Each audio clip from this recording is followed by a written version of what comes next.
Welcome to Wasatch Weekends. For this Friday, November 10th edition, I'm your host, Ben Roof. On today's show, we're going to be doing some science experiments. Kimberly Perot is in the kitchen with a delicious breakfast egg bites recipe. And then we've got one of the winners of the Thermo Fisher Science Fair joining us to tell us all about her incredible project. But first, a quick local announcement.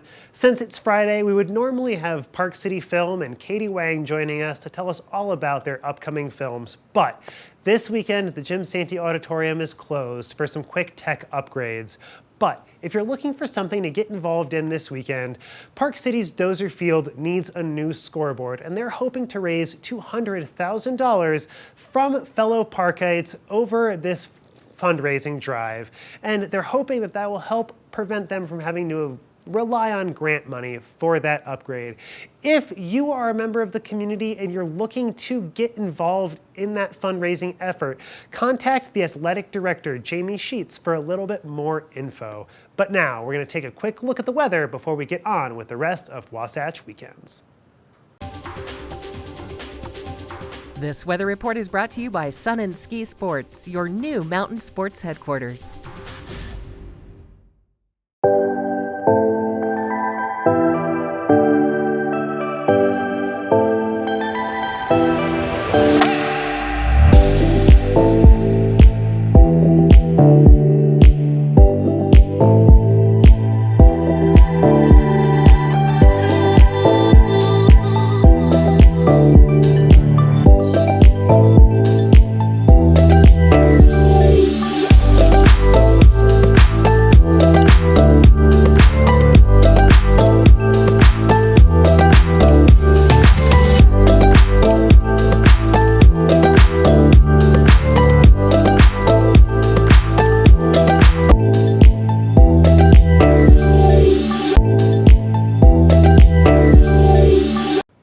Welcome back to the show. I don't know about you, but for me, breakfast is always one of the hardest meals of the day. That extra minute to either cook or to think of something. And Kimberly Perot has some delicious egg bites that she's going to show us how to get ready to throw in the fridge so we can just grab something quick to start our days off. One of my favorite things, and I seem to be the expert on breakfast ideas here on Good Morning Vail, but one of my favorite things to eat when I'm out at Starbucks is to pick up the egg bites. But I'm going to show you how to make a copycat recipe here that actually doesn't have any of those additional fillers that probably come with commercial production of a normal egg bite. So this is what they'll look like by the end of it, but let's go ahead and get started. This is the most simple recipe. I think it includes like 5 ingredients, which is very easy. We'll start with 5 large eggs.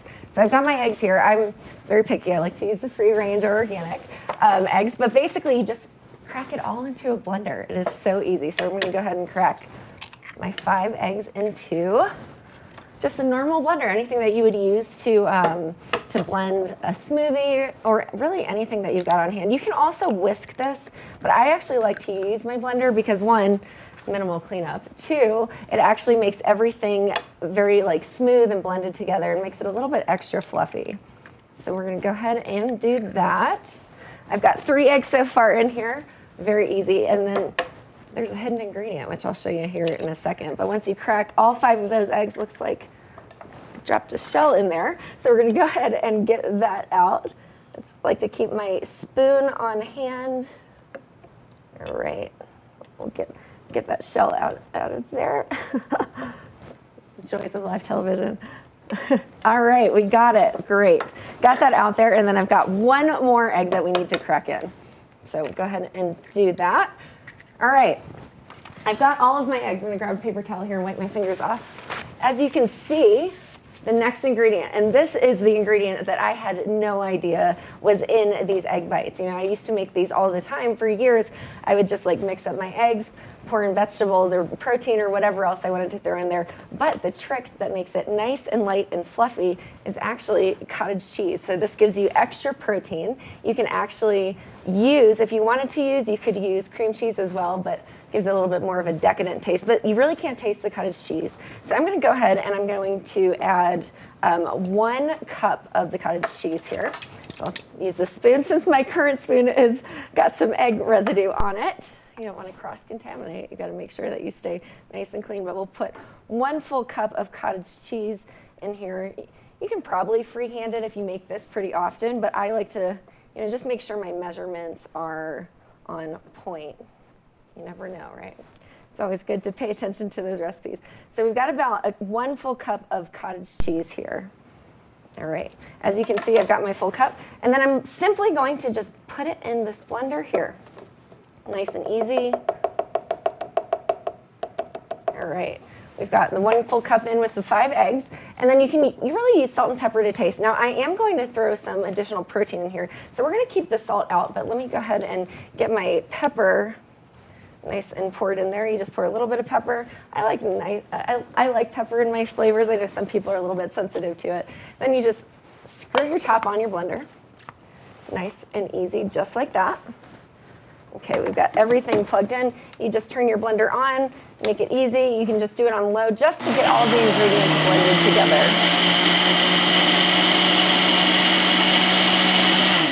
And as you can see, it's a nice creamy mixture there. Now, there's also another secret. So cottage cheese was our first secret. The second secret, if you are trying to bake this and you want it to be a nice, light, fluffy texture, you have to sous vide the oven. And what that means is you basically take boiling water and you pour it into a dish in the lower baking rack. So we actually have our oven going and we set it to 350 degrees. In my oven, I actually put a baking rack in there. So what we'll do is we'll pour this water into the bottom rack before we even put our muffin tin into the oven. So it helps it to stay fluffy, helps it to stay moist, and then it tastes better because these can stay in the fridge for up to about 4 or 5 days. So you definitely want to make sure that they taste better the longer they sit in the fridge there. But we'll go ahead and we'll spray our muffin tins. Now this recipe probably makes about all 12, so you'll get to fill up the full muffin tin. You may have a few extra as well. All right. We're gonna go ahead and unscrew the lid here, and then we're just gonna start pouring this in. So you wanna pour about half of the, you wanna fill it up to about halfway in your muffin tin. So we've got all of the oil sprayed in there. We're just gonna pour a little bit here. Now this may get messy. If you don't have a pitcher to pour things in, it makes it a little bit difficult, but we've got about halfway in all 12 muffin tins. Make sure we move everything out of the way so we don't create a big mess here. All right, just keep pouring it. Now, I don't know if you're like me, but this should take about 5 minutes because I'm talking about it. It's taking a little bit longer, but it's a quick and easy recipe to meal prep at the beginning of the week. And then you've just got them in your fridge. You can actually also freeze these egg bites. They are super simple to freeze. They last for about a month, but these are probably going to be gone by the end of the week if you've got more than one member in your household, or if you just have me or somebody like just me in your household as well. So you got a little bit of extra left over. All right, you can just kind of evenly distribute it. Now these will rise as they bake in the oven, so you don't want to overfill them or you'll start creating a pretty big mess. But after that, we've got all of our ham. So you can do bacon. I like ham. You just do a little bit of sprinkling on top there. And this, if you were gonna measure this out, I would say you could do about 3 slices of ham. I have a lot more here just in case we wanna load it up with protein. But you can also do bacon, you can do vegetables. So if you were cooking vegetables, I would suggest actually lightly sauteing them ahead of time so they're softer when they cook. But super simple, you just kind of sprinkle everything in there. And we've got delicious ham. And then, because ham and cheese, it's the best combo ever, I actually like to use cheddar cheese as well. If you were going by exact measurements, you could do about a cup of cheddar cheese to be mixed into these, but we're just gonna sprinkle a little bit in here just to make it delicious, because who doesn't like cheese, right? I know we've got cottage cheese here, but once you do all of that, it's pretty simple from here, and it sounds like our boiling water is done, so I'm gonna go ahead, before I put these into the oven, I'm gonna go ahead and pour that water into the baking tray that is prepped and ready to go in the oven. So let me go ahead and get that going. If you look here, super simple, I just heated it up, and we're just gonna go ahead and pour this in with a nice sizzle. All right. Now you're probably wondering, what does that do? It actually gives the egg bites a nice steam bath, which is pretty awesome. You never think about steam bathing steam bathing your baked goods, but it helps keep it moist while they're cooking in the oven. So that's going. We're just going to go ahead and put this in here. All right. Now, you just leave it in the oven for 30 to 35 minutes based on texture. But then once they come out, you just let them sit there for about a couple minutes in the muffin tin, and they look just like this. I'm going to go ahead and try one, tell you how it tastes. It is light, fluffy, delicious, and honestly, it gives Starbucks a run for its money. So if you want the recipe, shoot us a message. I'd be happy to share it with you. It's quite delicious, easy to make, takes 5 minutes to assemble everything all together once you've got it all measured out. Piece of cake, it's gonna be a good one. So it's a great way to start off your week. Now, if you are looking for breakfast, I'm gonna go ahead and finish these egg bites and share it with some of my camera guys here, and then we'll be right back after this.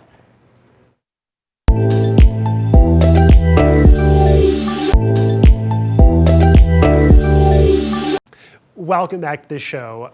If you remember from middle school, the science fair, well, the science fair is a nationwide organization called the Thermo Fisher Science Fair, and we had one of their directors join us and one of their national winners join us as well to talk about her project and just the science fair and how they're helping get kids involved in science projects. Let's take a look.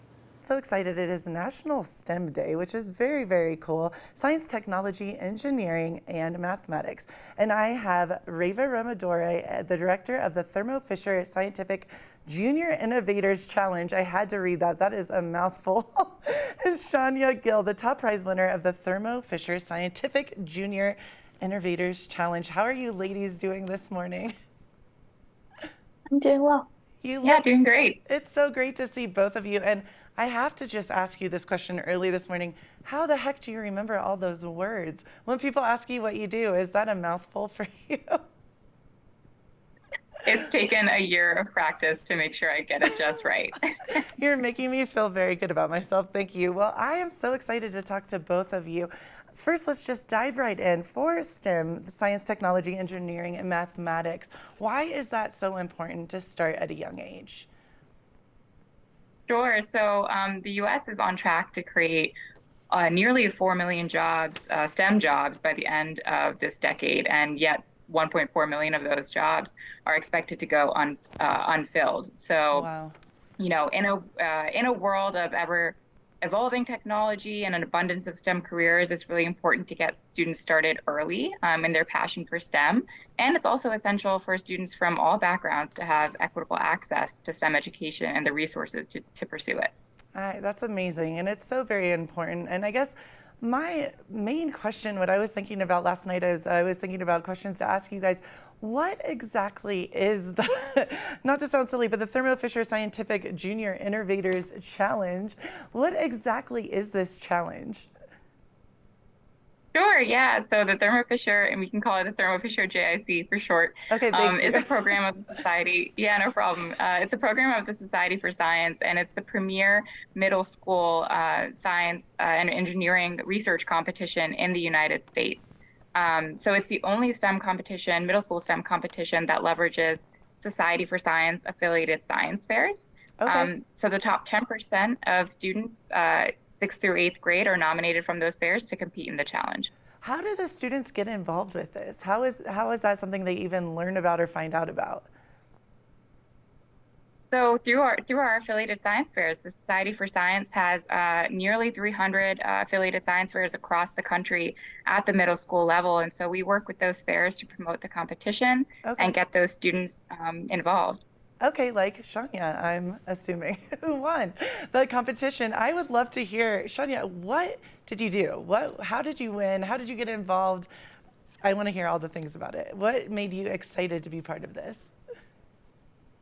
Yeah, sure. So ever since a young age, I've been really involved with crafts and just random things to fix around my house. And then I heard about the Society's affiliated fairs, which are regional science fairs, and I decided to enter. And And then I just kept on going. And it was a really fun experience too. And I built a device that is a fire detector, and it detects fire hazards way before any smoke detector can. And I kind of just kept on going, and I got here. I love how humble you are. That is a big deal. I love she's just like, oh, no big deal. I created this moment that's going to help save lives. How did you get interested in this? And how did you think that that's a creation that you were interested in doing? That's pretty amazing. Yeah, so something that really inspired me Yeah. to build this is the restaurant that burned down behind my house last year. Oh. And that really caused my mom to be really cautious about the fire that we would use to cook and everything. And I would be sent back into the house a lot of times to check if the kitchen burners were still up. So I just wanted something that would help her kind of have be calm when we leave the house. And also, just I knew that we needed a better fire detector as opposed to smoke detectors. Shania, how old are you, by the way? I'm 12. You're 12 years old. You are so inspiring. That is absolutely amazing. How have you felt? I mean, you have to know this is a big deal. You're so young. And to do something that inspiring to others and to show people that even at a young age that you can do something that will help change the world, how does that make you feel? Has that hit you yet? Well, thank you so much. I think it definitely boosted my confidence a lot. Before this, I was not as confident in my science abilities, and I kind of shied out when people asked me what my science fair was about.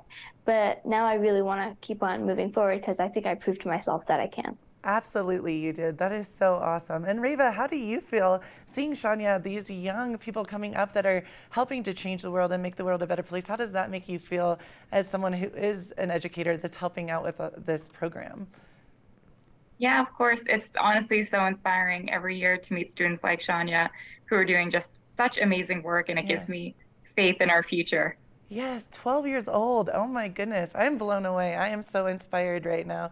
Shania, what would you say to other young men and women that want to create something like you did and help make the world a better place? What would you kind of words of wisdom for them as far as how to get started, what to look into? What would you say to young adults? I feel like just to start off is a really good point.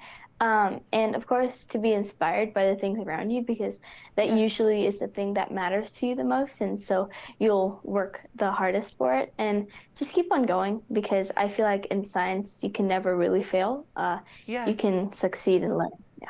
I love that. In science, you can never really fail. That's a pretty powerful quote. Shania, are you thinking about maybe being a motivational speaker? I feel like you could help inspire so many kids, young adults, just to go after their dreams and follow them.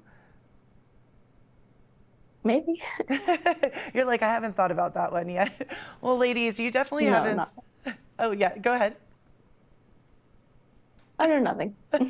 You've definitely inspired me so much, and I just want to say thank you for being you. And Shania, especially keep on inspiring people, because this is beautiful what you're doing. And thank you guys for teaching us all so much. And where can people learn more about the STEM program? Yeah, sure. So if you're interested in learning more about the Society for Science and our middle school STEM competition, you can go to societyforscience.org/JIC. Thank you so much. You guys are beautiful inside and out and so inspiring. And I'm excited. I'm going to look more into it after this interview. So thank you, ladies. Thank you so much. Of course.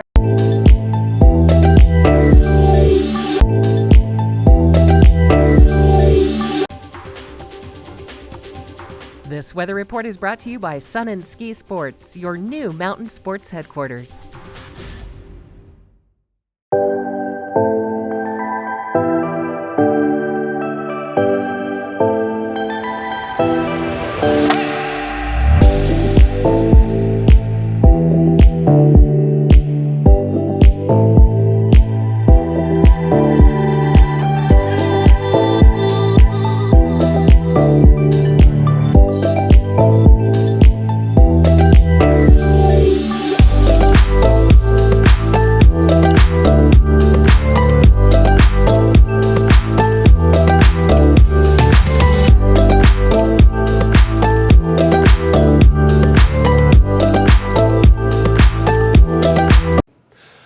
that's all the time we have for this Friday edition of Wasatch Weekends. Don't forget to catch us tomorrow for a special Saturday 1-hour episode where we've got a musician joining us, a delicious crockpot recipe, and I'm even going to be in the kitchen with a fun holiday craft.